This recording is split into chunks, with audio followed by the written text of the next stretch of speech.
Welcome to the Dialogue by Wirepoints, connecting the dots between our economy, government, and people.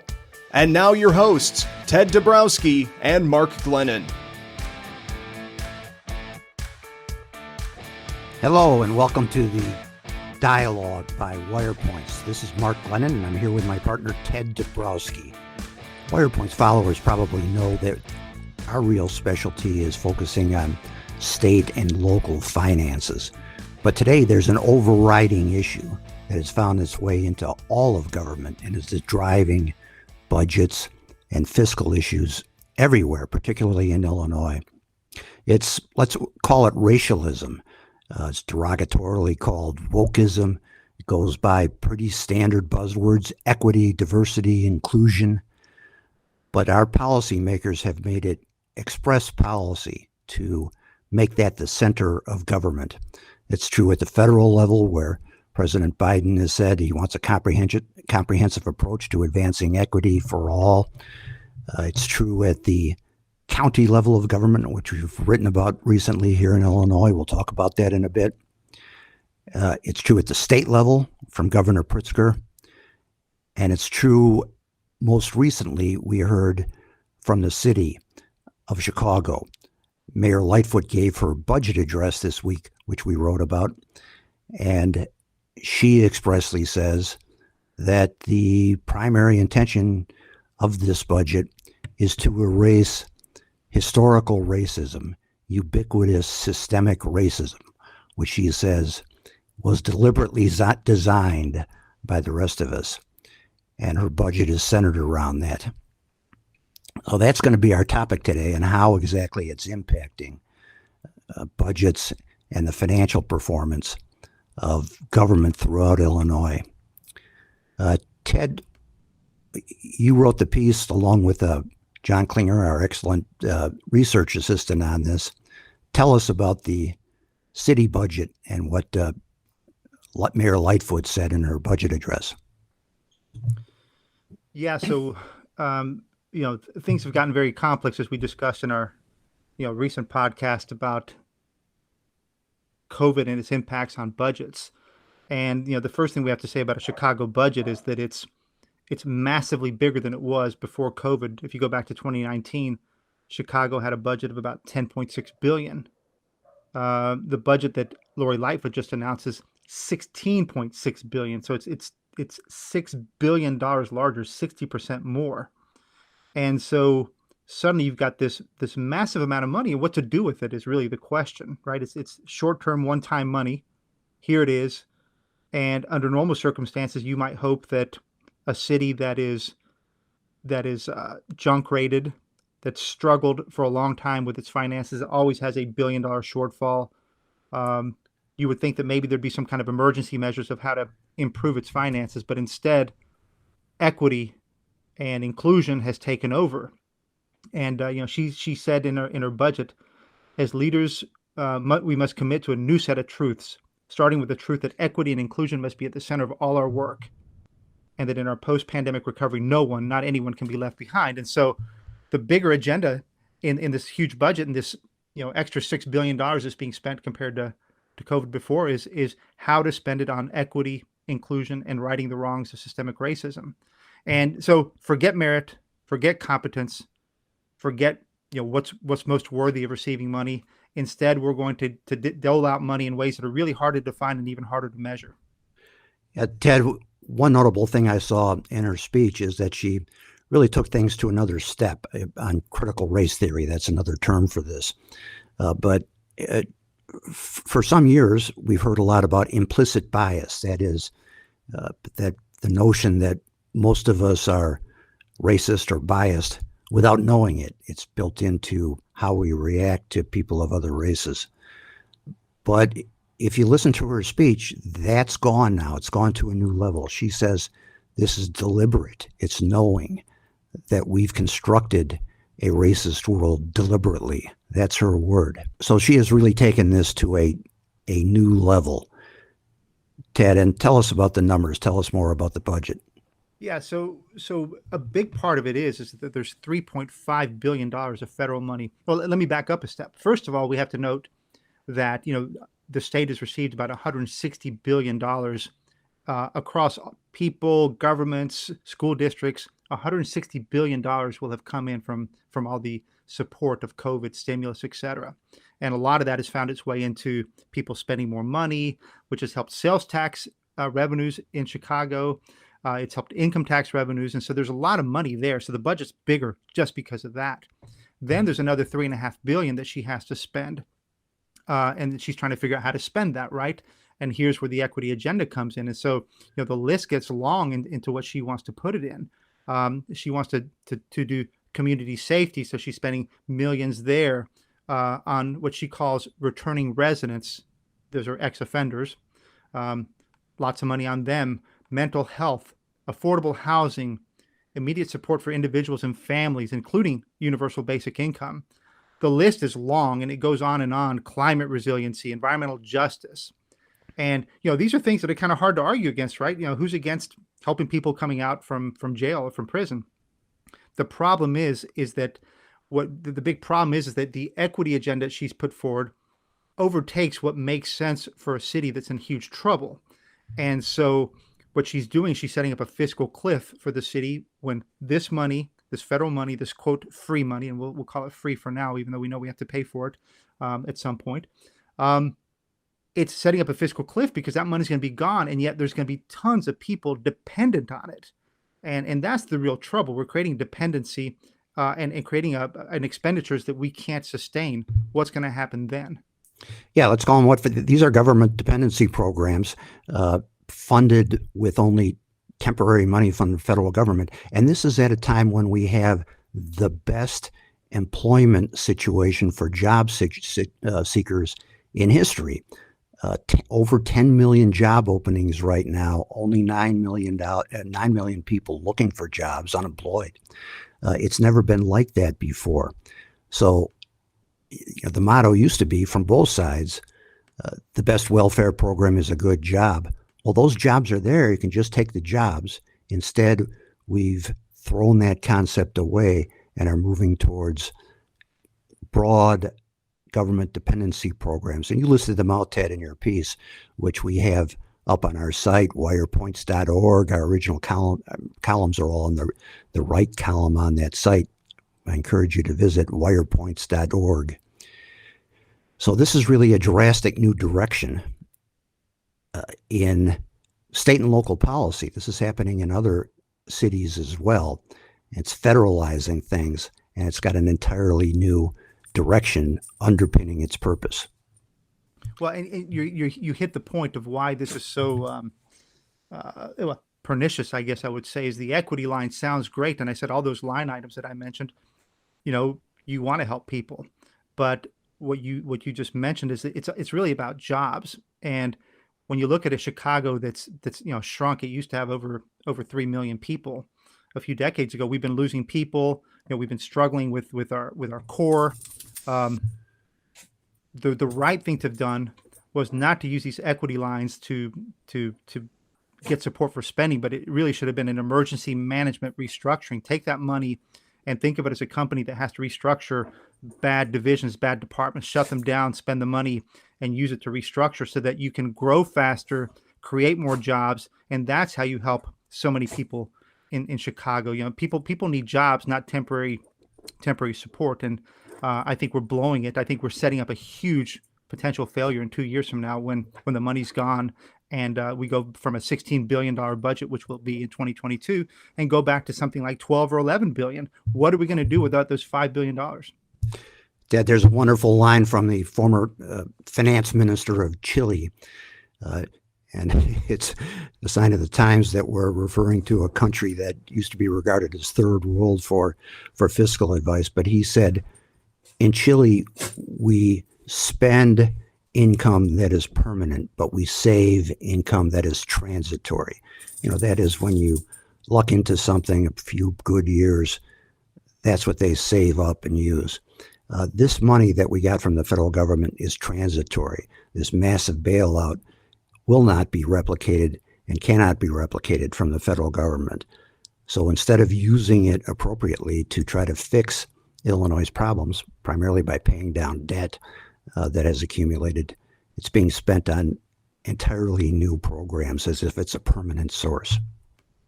Yeah, the other big problem, and it probably just close us out on the Chicago budget, is that some people will say, well, it's not Lightfoot's fault, and it's not her fault that there's $6 billion more in the budget this year compared to 2019. No, of course not. That's monies that have come in through the federal government and through all the stimulus packages. But what is her obligation is to figure out how to make Chicago sustainable. And part of the problem that we have is that we're still doing the wrong things. Before COVID, or even during COVID, she signed off on the largest contract ever for the Chicago Teachers Union. So she's increased salaries and pensions for there. She just signed a 20% increase for our police. Again, we're not saying that we're not hitting on the police here. The issue is that their pension fund is 22% funded. It's almost broke. What we need to do is ensure that money gets into the pension fund and not make the pensions bigger and make the ship sink faster. So there's a lot of things that need to be done better, and that's negotiating better contracts, keeping costs in line, so that the average ordinary Chicagoan and many of those who are struggling have a chance of succeeding and competing. But the way it's going now, it's more, we're going to make Chicago worse, and we're going to make and increase our handouts, and that's not a sustainable Chicago. Certainly not the way we view it. And Ted, let's move on to county government now, which is huge in the Chicago area. This is Cook County government, and they dedicated an entire week this month to Racial Equity Week, they called it. So we got the same message from Toni Preckwinkle, the president of the county board.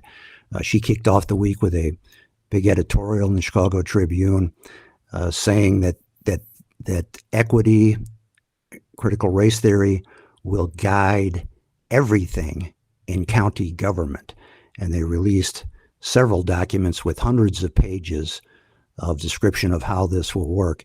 And it's especially notable how they've defined equity. Think about this for a minute. It's not about non-discrimination or equal treatment for races. It means the following. Equity means full inclusion of all residents in the economic, social, and political life of the county, regardless of race, ethnicity, nationality, age, ability, or other characteristics.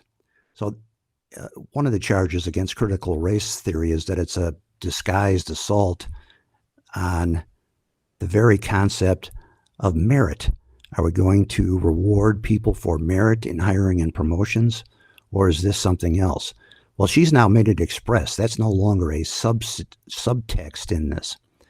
And I might add, by the way, I just saw recently a piece up from the Urban Institute where they attack objectivity and rigor in scientific research.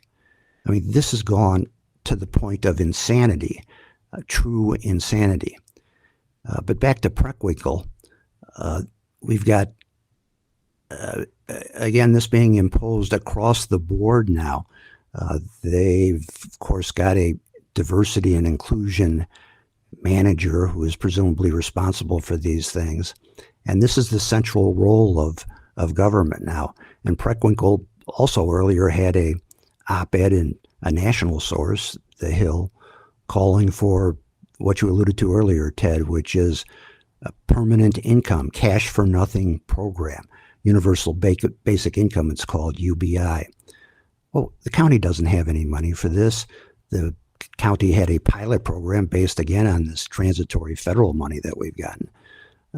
But you try to create a government dependency program, a permanent government dependency program, that's misguided under any circumstances, but to fund it out of what's clearly a temporary source just makes you pull your hair out. Yeah, this Preckwinkle and her op-eds and all that. I want to read a quote because I sometimes feel all this stuff, it gets a little personal, and I don't mean personal like in anger, but personal in that, these things mean something to people. And let me just read it. It says, if you're a woman, if you're Black, if you're Latinx, if you have a disability, if you speak another language, if you were born in another country, in other words, if you're most of the population of Cook County, the playing field has never been level. What it means is that you have been oppressed. You're being oppressed. Everything is unfair. You're a victim. and that means that there's oppressors. And we'll talk a little bit about that in a minute when we talk about schools. Um, I don't like that. I've always been a believer that any individual can be the best they can be, and if they're motivated to think about themselves as having unlimited capacity, they can do it. And she's speaking to my parents who came here. I talk a lot about my parents because they have a huge influence on how I think about things. My dad escaped from Poland. Took three gunshots. Eventually escaped communism, came to America, and he figured out how to make it right here in Chicago and Cook County. My mom left Ecuador, 19-year-old. She came here. She figured out how to do it. She didn't look at the playing field and say it's uneven. She said, I've got a great opportunity in America, in Chicago, in Cook County. And they lived the American dream. They had all the troubles that any family has, and that life was not easy. But it's just the wrong language to inject. The prequel language is the wrong language to inject into how people should feel, and it's bad. It's pernicious. When I was in grade school, Ted, we were drilled on the notion of color blindness. Books like Black Like Me, movie Guess Who's Coming to Dinner, those provided the messages of the time to strive for color blindness. And I think we made some progress, quite a bit of progress under that regime. It didn't go as far as we would like, but we made progress. That's all out the window now. The entire intention is to make people aware of race, to separate people by race, that your fundamental characteristics are inherently and forever defined by your skin color. It's an express rejection of Martin Luther King's call, and it's really sad, I think. Yeah, I remember, and this is a different angle at it, but my father, my mother, we could have easily been victims under this language, right? We're half Latinx. We spoke different languages. We were different. That's how we could have felt about ourselves and gone down. But I remember my dad always saying, Teddy, you be the best you can be. I don't care if you're a ditch digger, you be the best ditch digger. He always said that was his quote all the time. He didn't care what I did. He just wanted me the best I could be. And, that's the kind of language that needs to be more motivational. And that's what I think we should be changing how we talk to our kids, which is probably a great way to talk about JCAR in schools. Yeah. Tell us about it. I mean, we are, this is, they know where to go to inculcate young people on this stuff. So this came to Illinois in the form of its culturally responsive teaching and learning standards, as they called it, which were approved by the Illinois State Board of Education. We already had mandatory training in this stuff for teachers, but now we've got these teaching standards, which they had claimed don't affect curricula in schools, but they clearly do. And we know that that's everywhere. Ted, you and I have had students in public schools. We've seen it ourselves. Parents across the state and across the country have stood up against this, but that's the rule in Illinois. And those standards are in place. They're for proceeding full speed ahead. Yeah, they're in place. Culturally responsive teaching and leading standards, CRTL. A lot of people don't even know that they exist, but they've been passed by our legislature. They're part of our how they're teaching and training teachers, and so it's going to be, it's already everywhere, but it's going to be really everywhere. And the tough part about it is that a lot of you read sounds like makes sense. A teacher should know his own background and how they fit in, the background of the kids and how they fit in. Yes, all that stuff makes sense, but when you start reading it now, and I've got a few things here that come directly from it, the language becomes very different. And here's the one that I took most offense to, is that in there, the teachers must, quote, understand that there are systems of oppression, and that these systems of inequity reinforces certain truths as a norm. There's all this language, a lot of it's mumbo jumbo, but a lot of it is just to enforce that thing, that there's oppressors in the classroom and there's victims in the classroom, and that people must see themselves as that and then figure out how to work their way out of that. But it's again, for me, a sad way to treat people, and I never want my kids to be called victims, and I certainly don't want to be called oppressors either. I want them to learn, the great values of being good people and the golden rule, not this kind of language. Well, separating people by race and stoking differences is the path to power of tyrannical movements throughout history. And it's not just in the extreme cases that we know about with Nazism in Germany.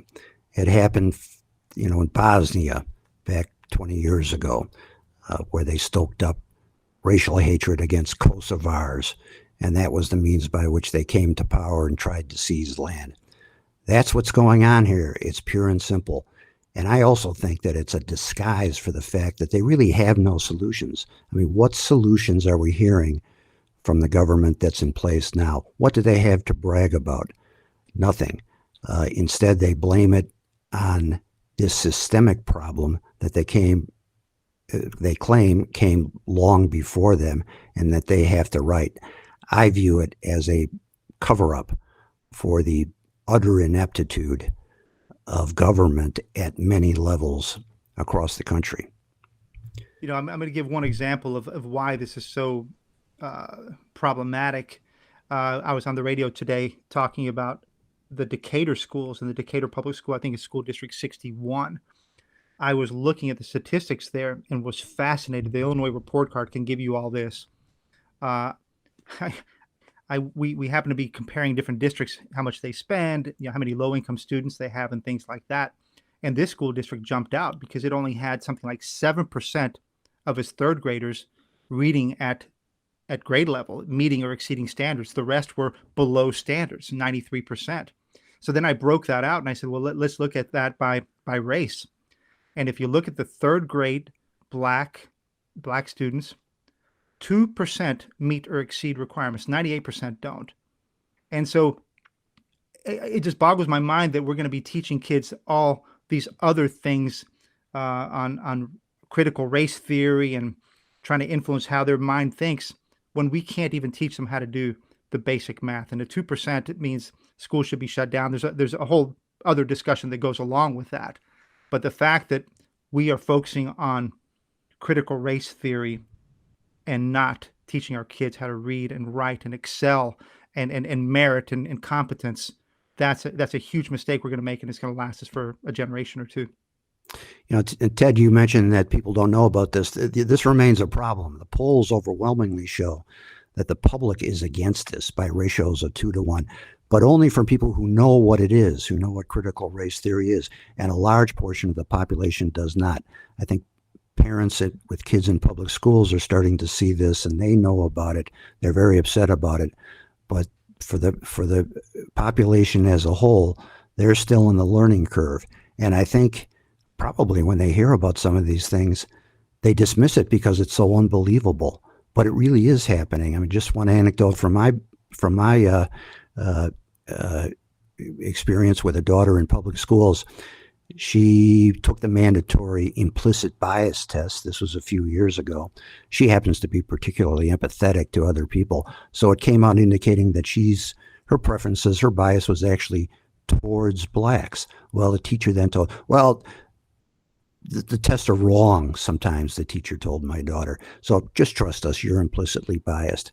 Well, and now we've gone beyond that. As I say, Preckwinkle and Lightfoot are saying this is deliberate. It's not just a matter of implicit bias. So their message to my daughter would be, you are a racist and you're deliberately racist.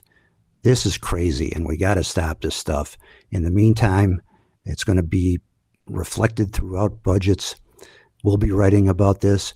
It's there through and through in the new energy bill, which we're going to be writing about soon. But you can follow this. We document it all at wirepoints.org. And I encourage you to follow Wirepoints, subscribe to our free daily newsletter that collects stories from all sources, by the way, including those that we disagree with, and includes our original analysis, which is data-based and factual. That's our calling card. That's what we try to stick to. So please visit there and visit us for our next podcast, The Dialogue, here at Wirepoints. Thank you.